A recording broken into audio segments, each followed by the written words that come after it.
Welcome, everybody, to yet another Bangers and Classics podcast with me, James Ruppert, and him, David Milloy. I just wondered how David was at the moment. Oh, David's been his usual grumpy self this week. Cursing is bad luck for various reasons, but it runs in my family, bad luck, James. Did I ever tell you that my great-grandfather won a ticket in a competition run by the Daily Sketch newspaper, which is, of course, now long gone? What he won was a trip on the maiden voyage of the Titanic. Goodness me. Yeah, well, that's right. If it wasn't for bad luck, he wouldn't have any at all. Yeah, well, it gets worse. His uncle emigrated to America and went gold prospecting, but he was killed at the Battle of the Little Bighorn in 1876. Now, he wasn't a Native American and he wasn't in the US Cavalry. The story goes that he camped nearby and went to complain about all the racket. Yeah. Neither of those things are true, of course. Well, if you want an unlucky story, I'd like to give a public service announcement. You know, we used to get those. There used to be public service films where they tell you how to cross the road. Well, I've got one which would fit into a 1970s context.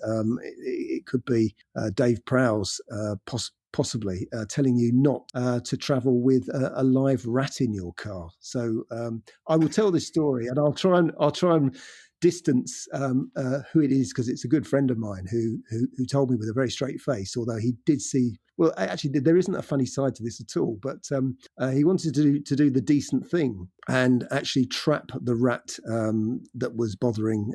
Because if you have chickens, David, you may have chickens or may not. You usually get rats. No, we didn't have rats where we used to live. Yeah, that's right. Yeah, you can still get rats, but if you have chickens, you almost definitely will have rats in the vicinity because there's free food and all sorts of wonderful things. And so there was a rat that was bothering him. So had a humane trap. So full marks to him for wanting to humanely catch the rat. Whereas I don't do that. I actually have rat traps and they die. So I'm a very bad person for that. Oh, you're a terrible man, James, for doing that. I'm a terrible person. So I kill rats. So I'm happy to go on record about that. But he wasn't. So he caught it in a trap. He put it in the back of a newish car. So it was a car that him and his wife had bought, and he does have a few cars, but this one was relatively recent. So it was a few £1,000s, and he was going to drive the rat to some sunny upland of a place, to a forest, and release it back into the wild. I think we can all see where this is going. And as he was going to get the cage out of the car, I think his hand slipped. It opened and the rat was out. So the rat was out and it was in the car. So that was it. So yeah, good luck trying to get a rat out of a car. So this went on for days. So obviously he drove home. His dogs could tell there was a rat in the car because they barked. So the rat wasn't going to come out. And obviously it chewed through everything, basically, mostly the wires. And he had to get in touch with the person he bought the car from and said, can you get me scrap value for it? Because nobody wanted the car. They had to rewire the car slightly to start it because obviously the rat had made such a meal of the electrics that it still wouldn't start. So it was patched up. So that cost them money, and they just got scrap value. So 125 quid for a car that 2 weeks before had cost several £1,000s. I can't identify the car because it'll identify my friend, and I don't want to do that. But yeah, there you go. So that's a cautionary tale. People, don't put a rat in your car. Well, no, I would have to say there is a way you can do it because we've done it. We have actually, because obviously my wife and I are very into animals, etc. We don't kill anything. We don't even eat meat. So where we used to live, we had the occasional rat because it's out in the countryside and they would wander into the stables. So what we would do is we would put the humane traps out, catch the occasional rat because there weren't many about, and put it in the back of the car. But it was an old car. But we'd put the rat trap into a cardboard box, which we'd then seal with some air holes in. When you got to the location, take the cardboard box out, you open it, then you open the trap, problem solved. Well, there you go. I can see Dave Prowse now showing you how to do that. And, blue feature possibly as well. In my mind's eye. I know Dave isn't with us anymore, but I think he would have been perfect for that. Either that or Alvin Stardust. I'm not quite sure who would have been better. Or maybe we could have Donald Pleasance doing it. Oh, If you remember the spirit of dark and lonely water. absolutely, yes, Oh, that absolutely, there, yeah, there. yeah. This is going miles away from cars, folks. But as a No, public well, it information is. film, from this, it is. But what the heck? Since we've got into public information films, we might as well throw this one in. It's a fantastic film. When I was a kid, it scared the ever living heck out of me, all my classmates, everybody I knew. An excellent, informative film about the dangers of going swimming in the river or in ponds or pools or whatever.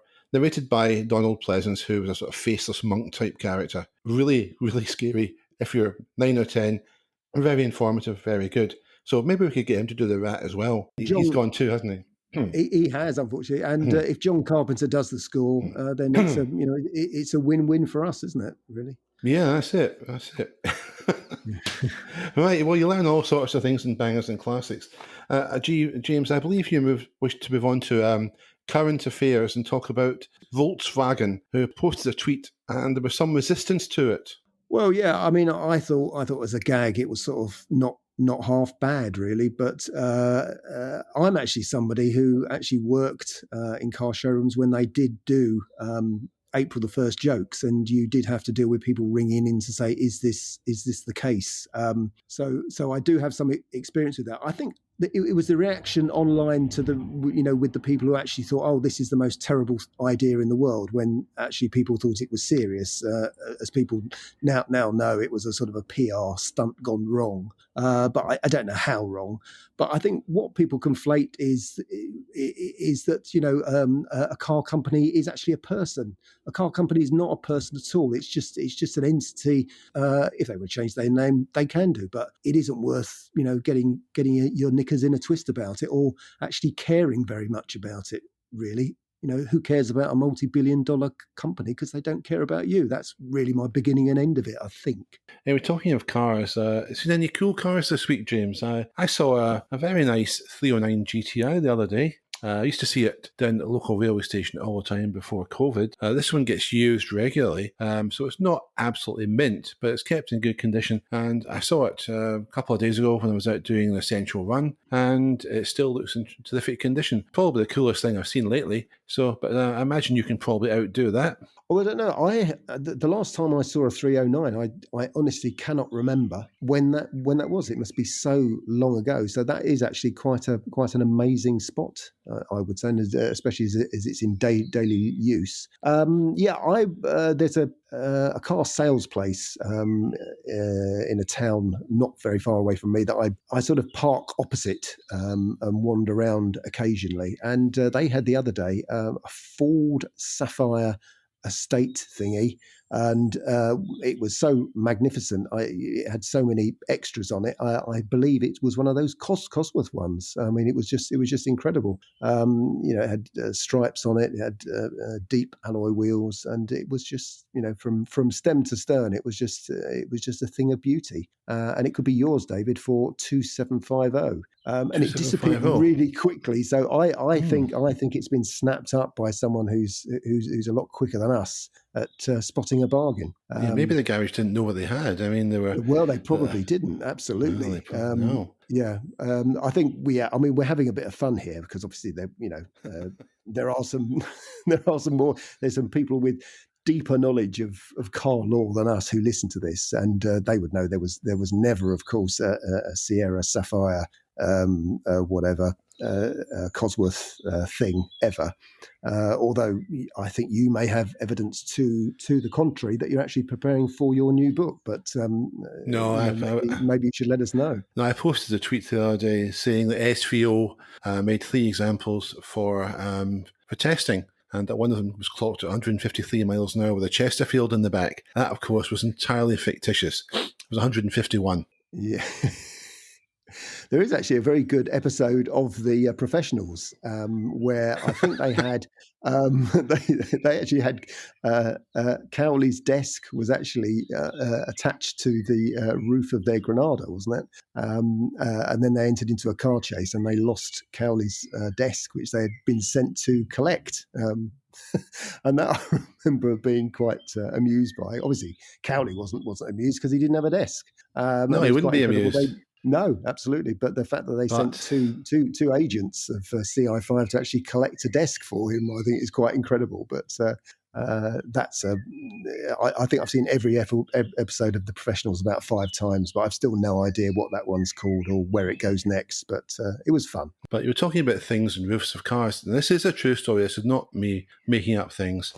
A long time ago, a film director called John Boorman was in America, and I believe he was making a film with Lee Marvin. The two of them are in a bar on the Pacific Coast Highway, and Marvin, I think, had a couple to drink, didn't want to come back in the car. Anyway, Boorman is driving along Pacific Coast Highway, heading back, thinking, what a lot of nonsense that was. And a motorcycle cop pulls him over. Boorman, dutifully pulls into the side of the road. Cop comes out, knocks on the window and says, "Excuse me, sir, do you know you have the actor Lee Marvin on your roof?" And that is a true story. Marvin had climbed on the roof of the station wagon being driven by Boorman along the Pacific Coast Highway. And that cop must have dined out in that story for the rest of his career. And absolutely, why not? Because that will never happen twice to you. Never. No, That's my kind of story. My kind of story. But Lee Marvin was quite a character. But there were various cars, thinking about it, that perhaps were made infamous by their owners. Now, I don't know what Lee Marvin owned, and I'm quite sure any car he had wouldn't be infamous because, quite a nice guy, really, I think. But there were a few. One of which was the Ford Bronco that featured in the world's slowest ever car chase.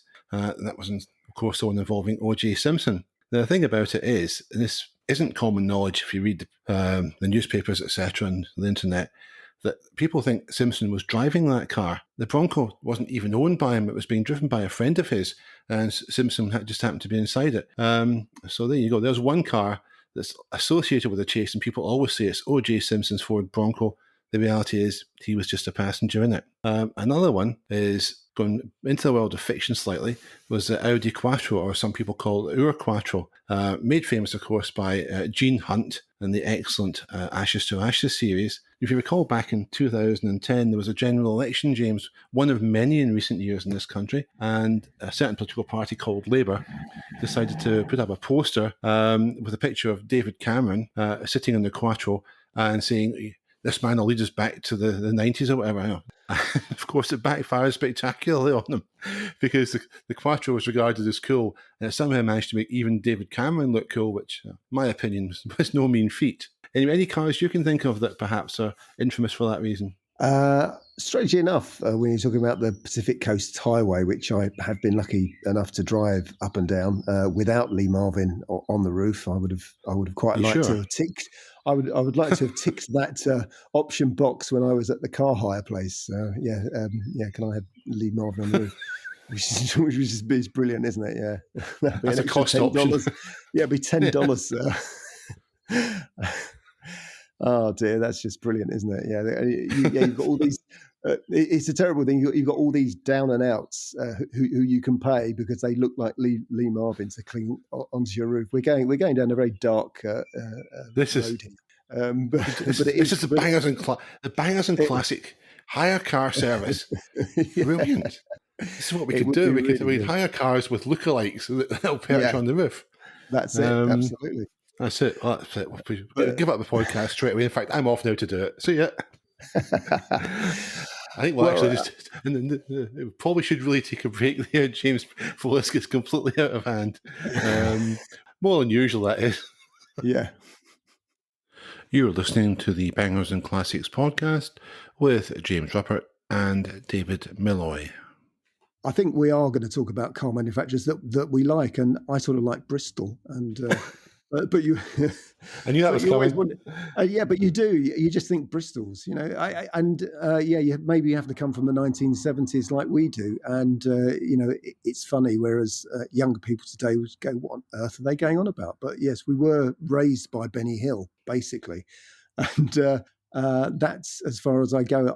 I hadn't given the gag factor that much of a thought, really. Okay, well, in the same vein, we're going to talk about car companies that we do like. Can you think of any that you're particularly fond of? Well, again, I think it relates to car companies when they're associated with their owner. Then there is a reason where you can probably attribute some personality to it, and you certainly can do that with Bristol when it comes to a chap like Tony Crook. Oh, He was God, yeah. he was a gentleman I did speak to several times. I do have a signed card from him, which I cherish. And he was a wonderfully eccentric man, and he made wonderfully eccentric cars. Mm, And it's hard not to like a hand-built motor car with a very large American V8 engine in it most yeah. of the time.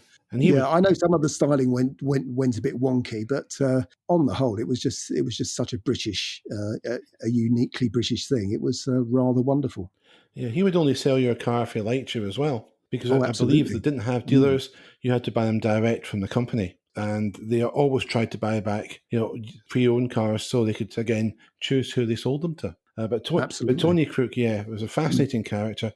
If you don't know anything about him, you've not heard of him, look it up. There are lots of stories out there. All I'll say is that the famous LJK Setright, whom I think we've spoken about before on the podcast, a famous motoring journalist, was an aficionado of Bristol's. He absolutely loved them, and Absolutely. Yeah. we are talking Yeah. about the cars here. Yeah.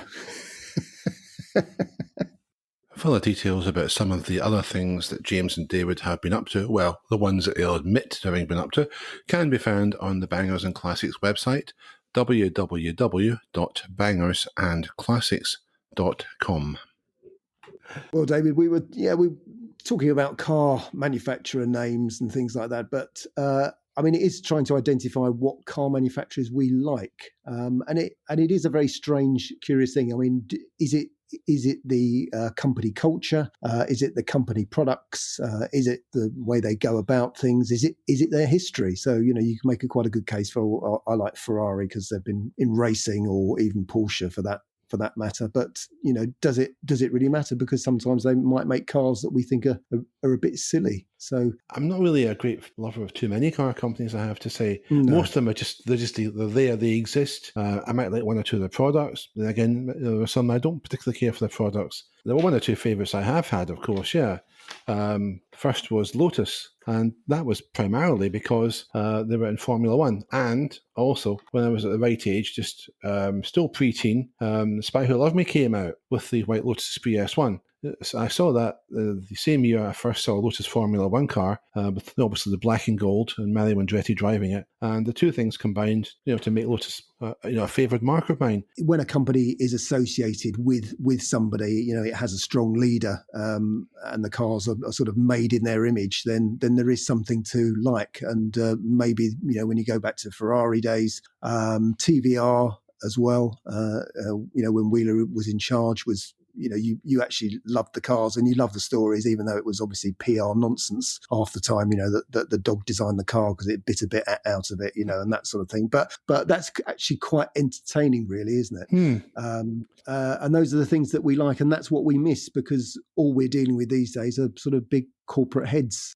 I think the qualification for liking a company is that you like the person who's maybe running it at the time. But as we now know, they're all just corporate drones, so it doesn't really matter. Yeah, I mean, maybe you might know people who work in it. Maybe they design the cars. Yeah. That might be a possibility. I used to be a big fan of Matra Automobile, and again, that came from motor racing, from the V12 engine, and from a sports car called the Bagheera, which had 3 seats abreast. I got to know about it, oddly enough, in the same year as I effectively discovered the Esprit in the Bond film. And again, that combined to make me interested. But as time passed, I actually owned a few of them and got to know a couple of people, and not to any great degree, but to a certain extent, who worked for the company and liked them. And that obviously, formed a bond between myself as a consumer and them as a producer. Sadly, of course, they no longer exist for reasons that are far too long-winded to go into here. They certainly were a very interesting company with lots of interesting designs, but at a sort of lower level, when they ran events, and they ran a couple that I went to, they were always very good fun, very informative, and you got a sense that the people who were involved in the car manufacturing process and the car design process actually did give a damn about what they were doing. It wasn't just a job to them. No, that's right, and I think you made a very good point there. the sporting angle is very important. If you like cars and a company is very enthusiastic about whatever it's in, be it Formula One or rallying or whatever, and we understand that obviously the two parts of the company are quite often quite separate and distinct, but that sort of association, I think, really does help. I'm sorry about that noisy transit van towing a trailer that just went past. Not the Martians again, no? Not the Martians, no. That's people doing things in the countryside. I think if there is a culture, a racing culture, that is something that I'd think appeals to enthusiasts hugely. And that is a shame when it comes to something like Lotus now, where it doesn't seem to have that anymore, which is a huge shame. Yeah, I mean, there were lots of small car companies, effectively, little more in cottage industries in some cases, used to exist, certainly really before my time, before yours, James, would be the heyday, the 60s into the early 70s. Companies like Piper, Downton, etc., who were either creating cars or modifying them. And they were much closer in many senses to the consumer because basically they weren't run by large conglomerates. The people who ran the companies would work on the factory floor as well. There was no massive, appallingly glib and facile PR machine pumping out their stuff. It was basically what you see, guys, is what you get. There was a lot to be said for that in my book, but it's all gone now. But just to go back to one of the big companies, and sort of to digress very, very slightly, while I've got the opportunity, I'd like to ask this. Mentioned before about looking for a certain road. Something else I wonder if someone could point me in the right direction of. Way back some years ago when Volkswagen, to name the company, took over Seat, they brought out, I think it was a new model Ibiza, I think it was the SXI, and there was a poster very briefly, a billboard poster displayed that celebrated Mediterranean style and German efficiency. And the tagline was, and I always thought it was really quite clever, was Schmidt hot. But I cannot find a picture of it anywhere on the web. Does anyone else remember that? And if so, can you point me direction of a photo or an image of it? Because I'd like to see it again. Yeah, I'm not aware of that actually. My one claim to fame, a lot of journalists talk about my long termer, so they sort of pretend that they own a car. Some of them don't, and they're quite good about it. But a lot of them seem to think, well, yeah, this is my new long termer. I've only ever had one car on loan for an extended period, and that was a Seat Ibiza. And it was actually a very good car. And I was actually running a Golf GTI at the time, and it was a GTI. And the only reason I had it is because the magazine I worked for at the time said, we've got this car here and nobody wants it, which is like unbelievable to think about now. They had nowhere to place it. It's incredible, isn't it, when you think about it? But so I had that for 6 months, and it was an extremely good 6 months, actually. Yeah, I mean, the Seat Ibiza I'm thinking of was sometime in the 90s. That's right. It was a more square one, wasn't it? Yeah, I can't be more specific. I can vaguely remember the wheels. So turbine-style alloys. That's what my memory's telling me, but it could be false. It could be wrong. Well, I think my one was about 1996, 97. Yeah, it could be that era. So could be the same one. Yeah. But yeah, if that was an advert, it's a very good advert. But maybe that's just something that popped out of your very creative head. No, David, I definitely saw it. I could even tell you where I saw it. I remember seeing it. I know exactly where the billboard was to this day. It's one of those things that I just didn't forget because it made such an impression that it's really quite funny. It's quite, it's witty, it's quite clever, and it might wind a few people up as well. Oh, that's almost a sweary word, That's what yeah.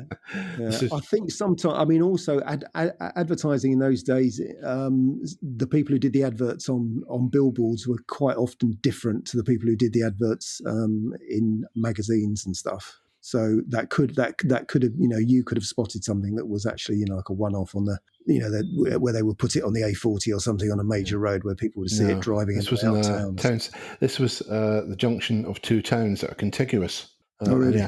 Ayr Prestwick, if you want to know. James, you were talking about having cars loaned to you as a journalist. Yeah. Well, given some of your comments about EVs, do you not think a manufacturer might be interested in loaning you a car so that you could really give it the full range test and give an unbiased, impartial report? I suppose that's a possibility. Obviously, I'd have to have a great big 3-pin plug plumbed in as well in order to charge it, because they require very unique charging. I don't know. My view is that the EV is like a gateway drug to having no car whatsoever. I really do feel as though it really is. We're going to end up with one day they will just ban petrol and diesel, and it will just be you have electric or nothing, and a lot of people won't be able to afford the electric, and they'll just have to have nothing and a bus. I'm quite open-minded, and I like new technology and fresh things and so forth. But I just feel with electric cars we're going down a route which we will not be able to reverse out of. In that everybody's decided it's electric, that's it, game over. They've washed their hands of it. They're not considering any alternatives. When, as you and I know, there are lots of other alternatives and lots of other things could be being done. Indeed. Yeah. I'm just trying to get your free car there. Basically, that was all. That was it. Yeah. That was it. No TV. What's that? Yeah. Well, quite good fun. Yeah. Well, you tee them up and I'll knock them down. Literally. Yeah, probably. Yeah. Literally. Yes. No, I've never been loaned a car. I don't think I would. No. I don't think I would really want to be. So if anyone wants to loan an Alpha SZ for a long-term classic road test, then I could probably have my arm twisted. Probably. Or maybe a BMW Z1. Yeah, summer's coming. I could probably just about force myself to accept that as well. Yeah, I mean, it is worth looking into the history of that, because I think it was done originally with the Mini, where they found that if they actually loaned the car, and I think it might have been John Bolster who was loaned the car, and because he had it for like 9 months and wrote about it all the time, that sort of started to change people's opinion. Because as we know, the Mini when it started wasn't an overnight success at all, and most people thought it was a bit daft. But it did take a while for things to change, and that's one of the reasons where manufacturers worked out that it's actually quite cheap to loan a car to a journalist, even if they're an idiot, because they're giving it quite a lot of exposure. Well, there's also that, but there's also if car manufacturers, shall we say, loaned pre-production cars even to members of the public, that would help with the development process, surely getting real-world miles in. And a couple of car companies did do that. Citroën, when they went into rotary engines in the late 60s, didn't loan the car, you had to buy it. It was a car called the M35. It was a single rotor car, looked a bit like a Citroën Ami Coupe, but with very few common parts. And they were going to build 500 of them. They were going to sell them only to committed Citroën buyers.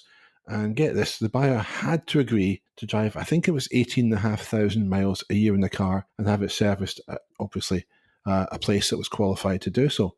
As it turned out, they made just over slightly half that number, but they did sell them to people. And the information and the data they gathered from that process really was invaluable. Chrysler did another thing where they actually loaned turbine cars to people. They made 50 gas turbine cars. I think it was just called the Chrysler turbine car. I think they covered something like about 1 million miles in those 50 cars over the years. Never went into production though, but it gave Chrysler an insight into the real world issues involved in running a gas turbine car, and perhaps that's why they didn't go ahead with it. That brings us to the end of this week's Bangers and Classic podcast. It's been somewhat of a mixed bag, and we've veered all over the place from A to B, but that's what motoring's all about, and indeed that's what this podcast is all about. So thank you to James, thank you for listening, and we hope you listen to the next one. And bye-bye from me.